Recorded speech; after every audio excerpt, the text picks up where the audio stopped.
How to open WeChat account without QR code. So if you want to open your WeChat account or if you want to register to your WeChat without the QR code, then first open up your WeChat application.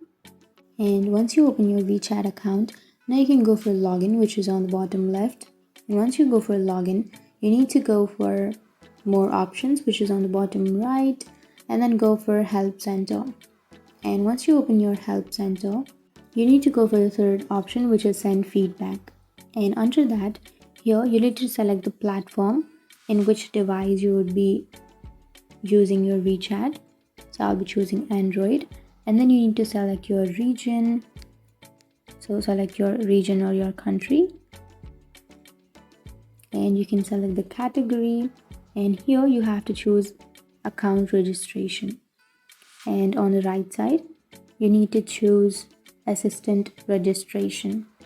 And once you've chosen that, here on the description you need to write that I'm not being able to register my account without QR code.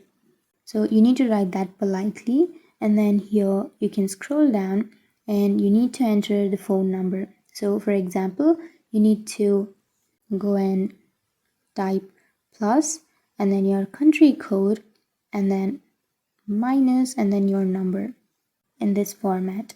And after that, you need to enter your email address. So you need to simply choose email. And once you've chosen email, you need to scroll down and then choose on this box so that you agree to the terms and conditions and the privacy policy, and then tap on submit. And after this, you will be contacted by the WeChat help center on your email, and just like that, you will be able to create an account without QR verification. So that's all for today. And if you have any questions, feel free to comment below. Thanks for watching.